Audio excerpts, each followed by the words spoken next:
Саламатсыздарбы, урматтуу телекөрүүчүлөр, эфирде парламенттин апта ичиндеги иш аракеттерин чагылдырган, кабыл алынган мыйзамдар боюнча маалымат берген парламент программасы. Кыскача анонско кезек берсек. Шайлоо системасын жакшыртууга багытталган мыйзам долбоорун депутаттар сунуштоодо. Мына 40 миң Ош шаарына, Токмок 6 миң. Эртең ушундай эле шайлоодо, күзгү парламент шайлоодо мындандан абал курчуйт жана мындандан оор болот да. Сот органдарына болгон калктын ишеними төмөн. Кандай гана шарт түзбөсөң, эгерде анын ичи жаман болсо, таасири зыяны элге тиет да, иштеп атканда. Ошондуктан бул жерде комплекстүү караш керек да.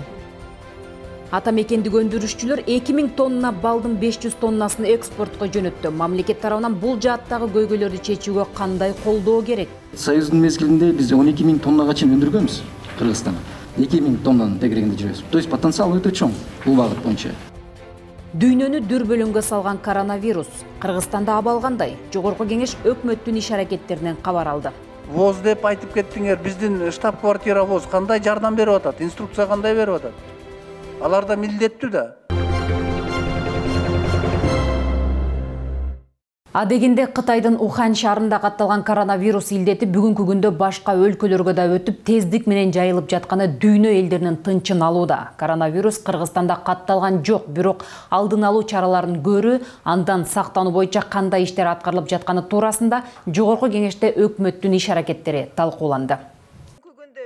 Вице-премьер-министр Алтынай Өмүрбекованын билдиргенине караганда, республикалык штаб түзүлүп, ага премьер-министр өзү жетекчилик кылууда. Өзгөчө кырдаалдар министрлигинин алдында ыкчам топ түзүлгөн. Атайын план тапшырмалар бекитилген. Кыргыз Республикасынын аймагындагы чек ара өткөрмө пункттарында 22 санитардык карантиндик пункт ачылган. Кыргыз Республикасына келип жаткан жарандарды обсервациялоо жана ооруканага жаткыруу боюнча үчүн өзгөчө кырдаалдар министрлиги жана саламаттык сактоо министрлигинин күчү менен 964 койкалуу орун даярдалды. Эгерде Кытайдагы кырдаал ушундай эле темп менен улана берсе, негизги соода экономикалык өнөктөштөрдүн бири болгон Кыргызстан үчүн экономикалык кыйынчылыктар болбой койбойт. Туризмге терс таасирин бериш мүмкүн. Гостиница жана башкалар. Ошондуктан сиз кичине азыр уже варианттарды даярдабайсыңарбы? Индия, Пакистан, Индонезия, Кореяны карап атканбыз, Узбекистан, анан Туркменистанды, анан Араб Эмираттарын караштырып атабыз альтернативдүү рыноктор боюнча. Дүйнөлүк менмендеген окумуштуулар бул жугуштуу илдетти токтотуунун үстүндө иштеп жатат. Бүткүл дүйнөлүк саламаттыкты сактоо уюмунун атайын көрсөтмөсү жетекчилик алынууда. Вакцина чыктыбы? Ал маселенин үстүндө азыр окумуштуулар иштеп жатат. Бүгүнкү күндө элге колдончу вакцина жок. Только баягы экспериментальный образецтер бар. ВОЗ деп айтып кеттиңер, биздин штаб-квартира ВОЗ кандай жардам берип атат, инструкция кандай берип атат? Алар да милдеттүү да. Анализдерди чет өлкөгө алып барып, ошо жактан да тастыктанганга жардам берип атат. Андан жанагындай клинический руководство бүт дүйнөдөгү болуп аткан жакшы маалыматтын баарын чогултуп туруп, анан бизге берип атат. Кытайдан түз кирбеген менен 3-өлкөлөр аркылуу Кыргызстанга келип жаткан кытайлык жарандар бар. 8 жолу текшерип, 9 жолу текшергенде кайра коронавирус чыкты.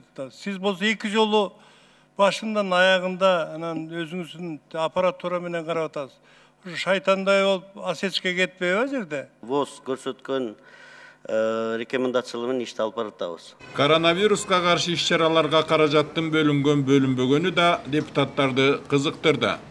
Канча акча каражат бөлдүңүздөр? Ушул коронавирусту алдын алуу боюнча.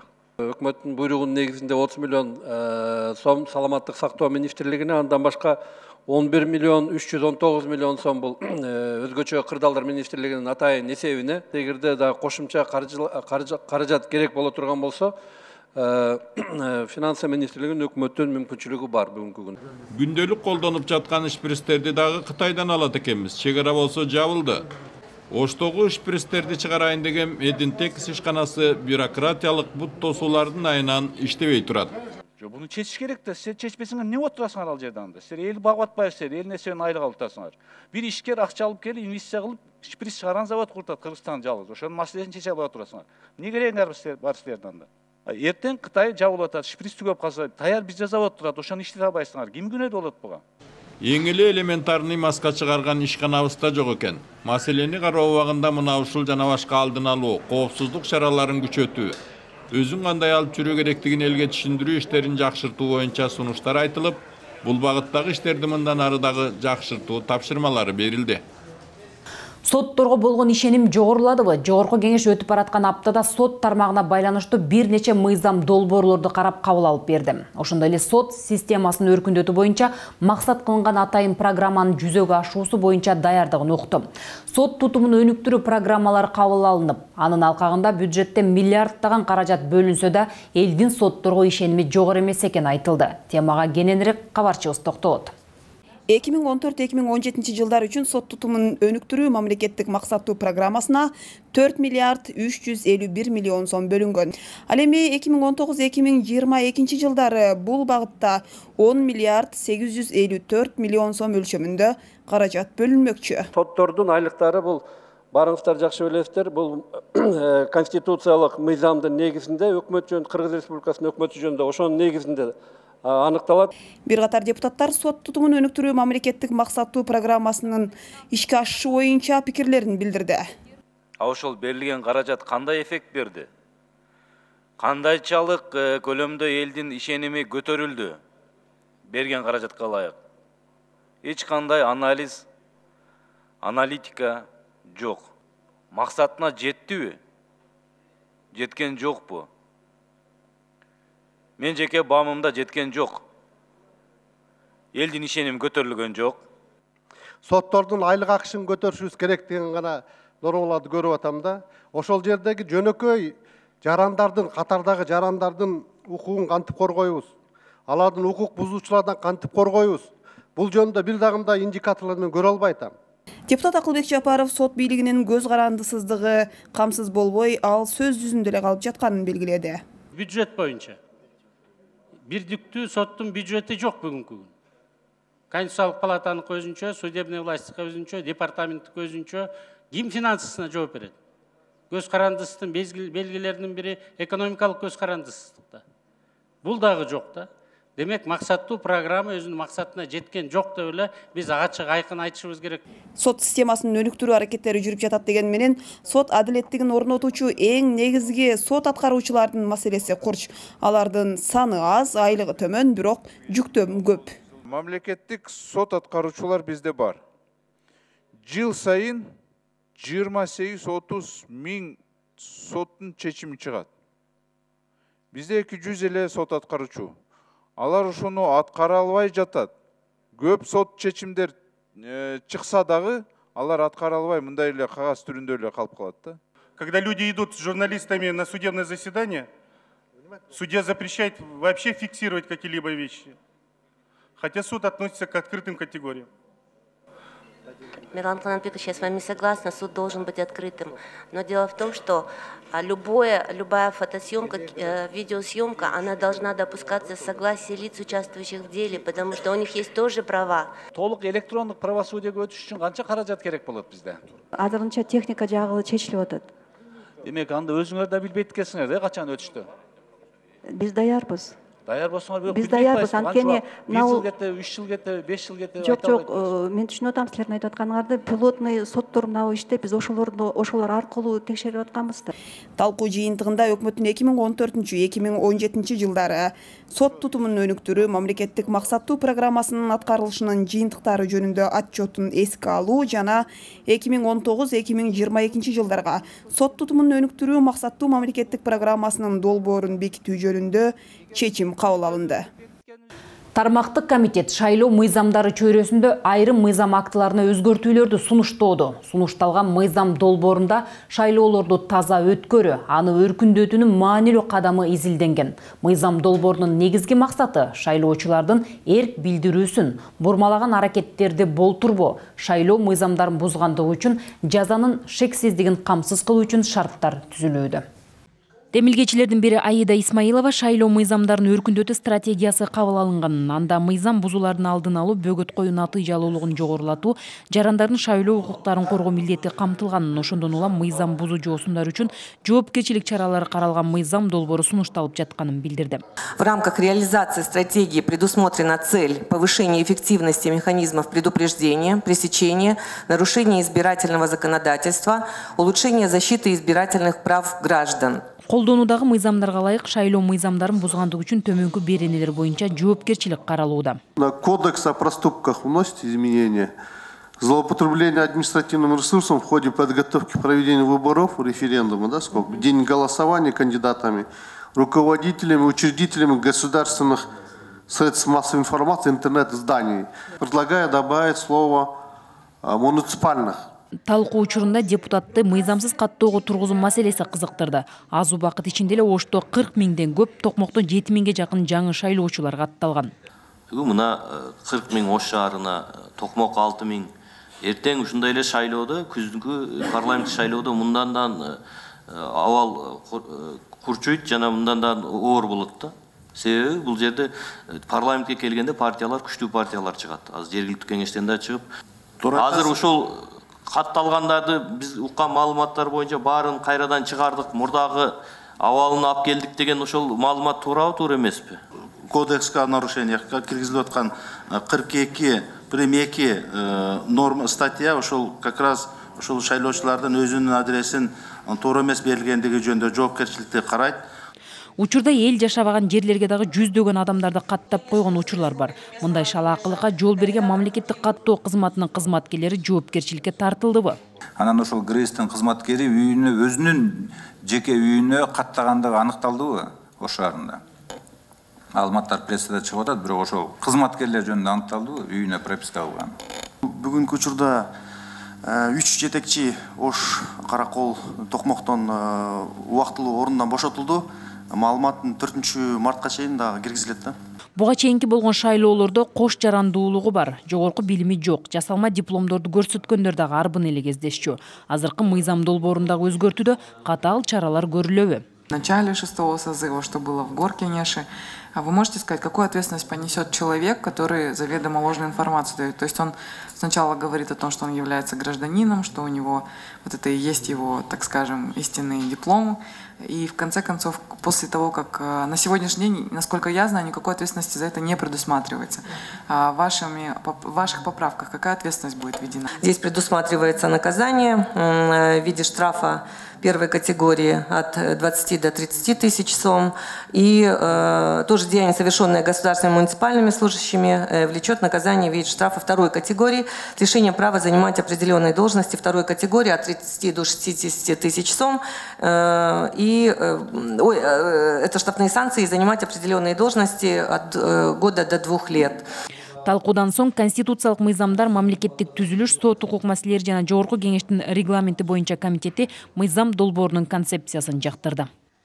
Майда кендерден салык аз өлчөмдө түшөрү байма-бай көтөрүлүп келери белгилүү. Былтыр Кумтөр кенинен жалпысынан 18 тонна алтын өндүрүлсө, калгандарынан 8 тонна алынган. Андыктан жогорку кеңештин бюджет жана финансы боюнча комитети Тоо кен тармагындагы салык өлчөмүн көбөйтүүгө багытталган салык кодексине өзгөртүүлөрдү киргизүү жөнүндөгү мыйзам долбоорунун концепциясын жактырды. Ага ылайык Тоо кен ишканаларынын алтын катылган руданы жана аралашмаларды сатуудан киреше салыгын 3%га көбөйтүү демилгеси сунушталды. Көбүн эсе кен казуучу ишканалар афинаж же кенди кайра иштетүүчү заводдорду курбагандыктан казылып алынган бардык типтеги рудалар жана аралашмалар чийки бойдон чет жактарга ташылып кетүүдө. Маселен, ал руданын курамында алтындан башка да толгон токой баалуу металлдар болгонуна карабай, белгиленген салык алтын катылган рудадан гана алынат. Буларды эске алуу менен өкмөт кен казуучу жана кайра иштетүүчү ишканаларга салыктын көлөмүн 3%га көтөрүү сунушун берди. Инвесторлорго зифт куруп, бияктан иштетип чыккыла алтынды, бияктан салык баарын төлөгүлө. Же андай кылбаса, 3% көбөйтүп атабыз да. Эл өкүлдөр 3%га гана көтөрүү өтө эле аз экенин белгилеп, салыкты 10%га дейре көтөрүү керектигин айтышты. 3% бул аз эле. Мына силер айтып атасыңар 300 миллион депчи. Керек болсо бул концентраттардан миллиард акча каражат түшүрсө болот. Ушуну алып келгиле деп мына 2 жылдан бери айтып, мына араң силер алып келип атасыңар мына бүгүн. Кыргызстанда алтын аралашмаларынын өлчөмүн аныктай турган чет элдик көз карандысыз 4 лаборатория бар. Алар канча алтын бар экенин аныктаган соң гана бекитилген салык өлкөгө калат. Эл өкүлдөрү бул жаатта өлкө кызыкчылыгын коргоодо. Аталган лабораторияларга ишеним артпайт. Жана английский башка чет элдик лабораториялар келип, бизде ошондой составты определять этип беришип атат да. Ким гарантия берет мисалга? Чындыгында эле ошол жерде ошончо алтын составы кетип бартабы, күмүш кетип бартабы? 1 тонна концентратта 3 килограмм алтын бар деп бул жерде анализ берди лаборатория. Ошол жака барып фабрикага салгандан кийин 3 килограмм эмес, ал жерден 5 килограмм чыгып калды алтынчы. Ким контролдойт аны? 3 шеме контроль болуп атат. Мисалы Талдыбулак Левобережный Кытай компания, аякта казак компанияга сатып атат. Аларга алдаганга эме да жок да, лабораториянын данныйлары, өзү компаниянын данныйлары, антиякта сатып алган Казакстандагы Усть-Каменогорский перерабатывающий комбинаттын данныйлары ошол 3 жагынан контроль болуп атат. Майда кендерден салык аз өлчөмдө түшкөнү белгилүү. Маселен, былтыр Кумтөр кенинен жалпысынан 18 тонна алтын өндүрүлсө, калган кендерден 8 тонна алынган. 18 тонна Кумтөр алтынынан 7,5 миллиард сом. Башка алтын кендер биригип болгону 823 миллион сом гана салык берген. Депутат Мадеминов кендер мамлекеттин кызыкчылыгына иштебей жаткандыгын кошумчалады.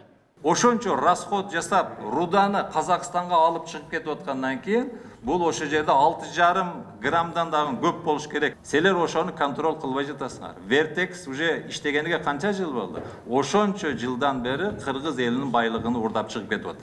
Эмне үчүн ошончо жылдан бери силер мыйзам ченемдүү ошолорду заставить эткенге барбай жатасыңар. Кендерди иштетүүдө буга чейинки түзүлгөн келишимдердин өлкөгө пайдасы өтө эле аз. Андыктан бул тармакты толугу менен карап чыгуу зарыл, деди депутат.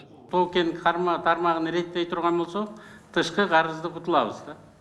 Тилекке каршы Жерой компаниясы кирет деп мурунку өкмөттөр эмне кылган? Кирешеге салыкты 10% болсо дагы жокко чыгарышкан булар. 1 миллиард 400 миллион доллар таза киреше алат Жерой компаниясы. Бүт барын вычет кылгандан кийин. Ошонун 10% 140 миллион доллар болмок да. Кыргызстанга төлөп бермек. Жок, мурунку бийлик атайын 10%ды жокко чыгарат. Жыйын соңунда комитет мүчөлөрү кендерди эл кызыкчылыгына иштеши үчүн мыйзам долбоорду карап чыгууну, кен иштетүүчү компанияларга салыкты дагы да жогорулатууну сунуштоо менен концепциясын жактырды. Жогорку кеңештин экономикалык жана фискалдык саясат боюнча комитети өлкөнүн салык жана бузуулар жөнүндөгү кодексине өзгөртүүлөрдү киргизүү жөнүндөгү мыйзамдын долбоорун карады. Мыйзам долбоору салыктык башкарууну жакшыртууга багытталууда. Тармактык комитетте талкууга алынган салык кодексине киргизилип жаткан өзгөртүүлөрдүн максаты салык төлөөнүн жол жоболорунун ачыктыгын камсыз кылууга, салыктык башкарууну жакшыртууга багытталган. Проектом закона вносится понятийное определение оператора национальной системы маркировки и прослеживаемости маркированных товаров. Предлагается также внести соответствующие изменения в Кодекс Кыргызской Республики о нарушениях, предусматривающие ответственность по применению ККМ, а также в Бюджетный кодекс в части включения налога с розничных продаж по упрощенной системе налогообложения в общегосударственные доходы. Мыйзам долбоору ишканаларды жана ишкерлерди контролдук кассалык машиналарды колдонууга, өлкөдөн чыккан жана кирген ар бир товарды маркировкадан өткөрүүгө милдеттендирет. Демилгечи депутаттардын айтымында салык кодексине киргизилип жаткан ыкмалар экспорттук жана импорттук товарды көзөмөлдөөгө, алардан кошумча нарк салыгын алуу мүмкүнчүлүгүн жеңилдетүүгө шарт түзүп, салыктан качып аткезчилик менен алектенүүгө бөгөт коет. Эң чоң көп товарды биз Кытайдан, Турциядан алып, ана Россияга ботинкелерди киргизишибиз да. Алардыкы мына 1-июньдан баштап бүт бары ботинкелердин баары маркировкалуу болуш керек, же болбосо алар киргизбейт да. Ошондуктан биз ошо соода саттыктагы ыкмалардын баарын Кыргызстандагы киргизип, өзгөртүү толуктоолорду киргизип атабыз. Ошо контрабанданы, коррупцияны жок кыла турган механизмдерди азыр биз салык кодексине киргизип атабыз. Ошондой эле мурда ыктыярдуу патенттин негизинде салык төлөгөн жарандарды салык салуунун жөнөкөйлөтүлгөн системасына которуу сунуш кылынат. Чет мамлекеттен келгендер индивидуальный предприниматель болуп, счет ачып, биздин салык кодекси боюнча бүт салыктарды төлөш керек. Контрольный кассовый машинаны алыш керек, интернет аркылуу кошулган, электронный счет фактуралар менен айтор. Бир да биздин мыйзамыбызды токтомду бузбай, салыктын баарын төлөп, андан кийин гана киреше алыш керек. Сунуш кылынып жаткан чаралар бюджеттин киреше бөлүгүн көбөйтүүгө шарт түзөт. Курулушту этап-этабы менен долбоорлоо маселеси кайрадан тармактык комитеттин кароосуна коюлду. Комитет мүчөсү Тынчтыкбек Конушбаев мыйзам долбоору курулуш тармагындагы көйгөйлөрдү чечүүгө, тагыраак айтканда мамлекеттик органдар тарабынан тапшырылган документтерди кароо мөөнөтүн кыскартуу максатында иштелип чыкканын белгиледи. Баяндамачы курулуш долбоорун бекитүү узак мөөнөттү талап кылгандыктан, курулуш иштеринин наркы жогорулап, бул тармактагы жумуштарды бүткөрүү мөөнөтү да кыйла создугу менен курулуш ээлери ашыкча обаракерчилик тартып жатканын ырастады. Талкууга Куруучулар ассоциациясынын өкүлдөрү да катышты. Алардын ырастоосунда көп кабаттуу үйдү куруу үчүн уруксат кагаздарын алып документтерди даярдоо 1,5 жылга созулат. Белгилей кетсек, 2017 жылы депутаттар тобу ушундай эле маанидеги мыйзам долбоорун сунуштап, жогорку кеңеш тарабынан кабыл алынгандан кийин президенттин каршы пикири менен кайра кайтарылган эле. Анда этап-этабы менен долбоорлоо жана куруу түшүнүгү жок экени, мындан абал айрым кызмат адамдары үчүн мыйзамсыз жоосундарга жол ачары негиз катары айтылган. Жазгы талаа иштери башталаардан мурун дыйкандарга алгылыктуу шарт түзүлүшү керек. Айрым учурда маалыматтын тартыштыгынан улам дыйкандар өндүргөн товарларын сата албай убара болгон көрүнүштөр бар. Быйылкы жылда дыйкандарга кандай шарттар түзүлөт? Күйүүчү май менен камсыздоо өз убагында ишке ашабы?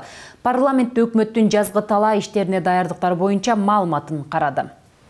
Өкмөттүн быйылкы жылда аткарылуучу жазгы талаа иштеринен биринчи вице-премьер-министр Кубатбек Боронов маалымат берди. Үстүбүздөгү жылы жалпы себүү аянттары 1,219,000 гектар аянтты түзөт.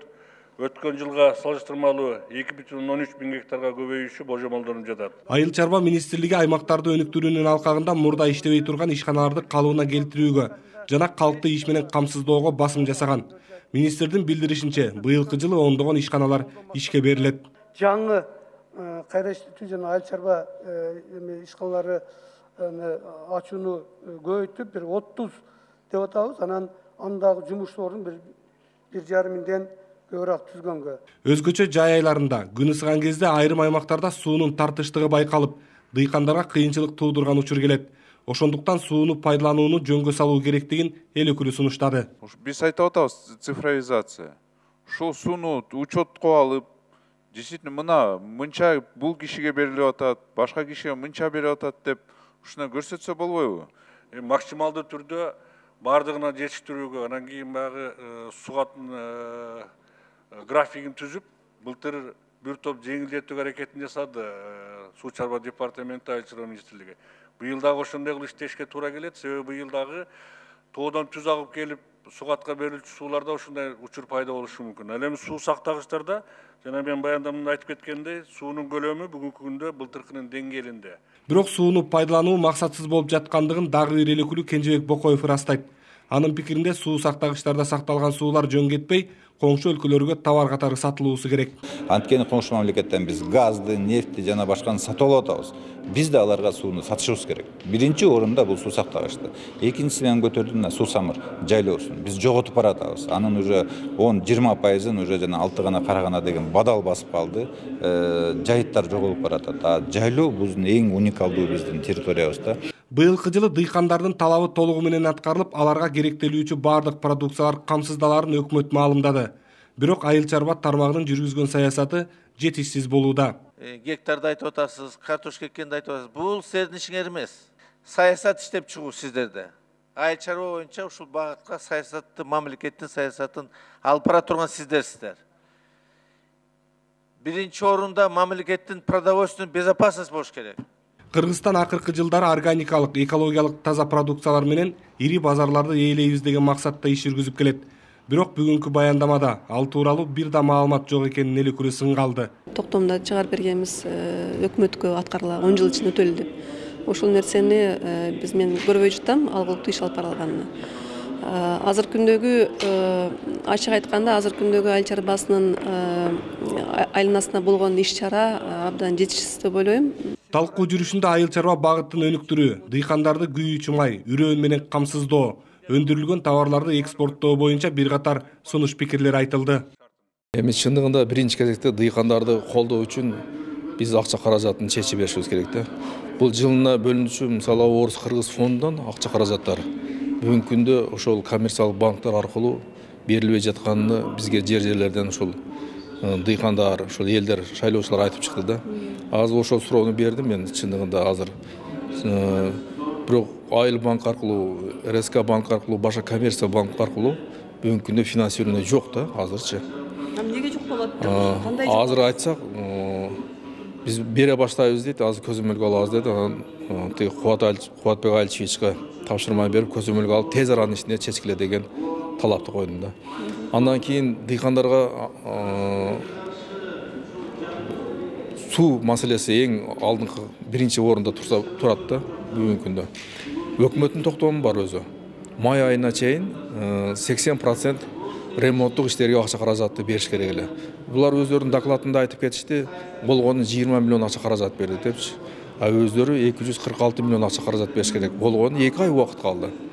Эгерде эртең суу кирип кеткен болсо, мисалы суу көбөйүп кеткен болсо, анда ремонттарды кыла албай калышат да. Биздин соляркабыз башка фирмаларга же болбосо Тажикстандарга сатылат, арзан баадачы.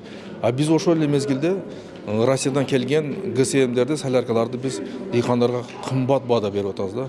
Аз суроо бердим да азыр. Мына канчадан солярканы бересиңер десек, 44 сомдон дейт, ошондон 2 сом түшүп берет дейт, 42 сомдон солярканы беребиз деп атат. Бул өтө эле кымбат да. Бул кымбат. А биздин өзүбүздүн Кыргызнефтегаздан өндүрүлгөн солярканын баасы 35 сом, 36 сом тегерегинде чыгат да.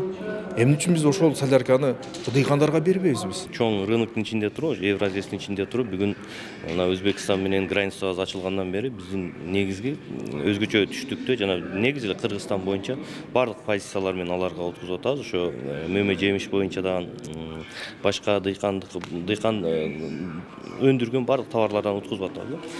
Мунун бирден бир себеби Өзбекстанда дыйкандарды өтө колдоо боюнча чоң мамлекеттик программалар иштеп атат. Ал өтө арзандатылган кредиттер болбосо суудалар, эгерде кайра иштетүүчү өнөр жайлардаса бекер мекеме зданияларга чейин берип атат. Ошон үчүн биз мамлекет тарабынан атайын программаларды иштеп чыкпасак, бул эң негизги бул тамак аш коопсуздугу. Бул өтө кооптуу болуп атат. Акыркы жагдайлар көрсөтүп атат. Эгерде Кудай сактасын, чек аралары жабылып калса же башка иштер болуп калса, анда биздин мамлекетибиз бардык нерсеге даяр болуш керек. Андан сырткары ошол Евразиянын алкагында да мен суроо бердим. Бүгүнкү күндө эмнеге биздин лабораторияларыбыз бардык позициялар менен даярбы, даяр эмеспи десек, биринчи вице-премьерибиз кээ бир позициялар менен даяр эмес экенбиз. А бирок жанагы Орусияга барганда Казакстандан өткөзбөй аткан биздин дыйкандардын товарлары боюнча да айтты. Ал жерде биз көзөмөл кыла албай атабыз деди. Бул деле өкмөттүн чабалдыгы. Бул деле тамак аш коопсуздугу. Биз эмне кирип атканын, эмне чыгып атканын билбесек, бул элдин ден соолугу, мына коронавирус боюнча эртең ушундай оорулар жугуусу башка элдин ден соолугуна тийиштүү да. Борбор калааны каптаган кара түтүн көйгөйү жыл санап көбөйүп, коомчулуктун тынчын алган маселеге айланууда. Бул көйгөйдү чечүү жолдору айтылып келгени менен жарытылуу натыйжа чыкпагандай сезилет. Парламенттин Ата Мекен фракциясы өз отурумунда Бишкекти каптаган кара түтүн маселесин кайрадан талкууга койду. Толугураак экология рубрикабыздан көрүүгө чакырабыз. Биз Бишкек шаарында абанын булганышы жөнүндө фракциядан маселени көтөрдүк. Фракцияга көз карандык эксперттер келип өздөрүнүн ойлорун айтты. Мына жалга чыгып калдык, бирок мамлекет тарабынан, өкмөт тарабынан бул көзгө көрүнөр иш жасалган жок деп өздөрүнүн нааразычылыгын айтты.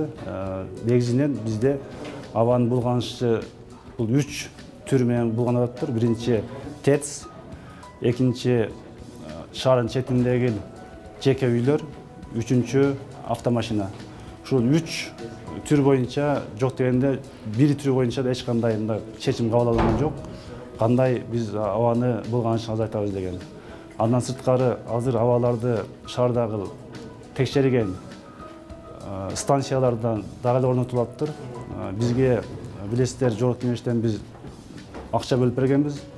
Будан 1,5 жыл, 2 жыл мурда. Ошого 16-12 станция алабыз деген, бирок эмдиче 2 станция алда тагыш дебейт деген маалымат келди. Эми жазга чыкканды унутуп калбай, өкмөт эмдиги күзгө чейин, жайга чейин так өзүнүн позициясын айтып, так мындай жолун көрсөтүш керек. Кайсы жол менен, кайсы ушул 3 3 түрін қайсы жол менен азайта алабыз деп. Ошондуктан бизге азыр убакыт бар. Өкмөткө биз фракция атынан тапшырма жөнөттүк. Ошо күзгө чейин 3 түрін кайсы түрү боюнча иштегенге чечкенге мүмкүнчүлүгү бар деп. Кесиптик кошун бирликтери жөнүндө мыйзамга өзгөртүү кийирүү боюнча комиссиянын экинчи отуруму болуп өттү. Анда мурда айтылган көйгөйлөргө анализ берилип, тапшырмалардын аткарылышы каралды. Маалыматтар боюнча кесиптик кошун бирликтериндеги бир нече коррупциялык иштер боюнча тыкыр иликтөөлөр башталган. 2018, 2019, 2020 жылдар аралыгында профсоюз уюмунда 17 кылмыш иши ачылган. Алардын негизгилери мүлктөрдү, жерлерди, эс алуу жайларын мыйзамсыз саткандарга байланыштуу козголгон.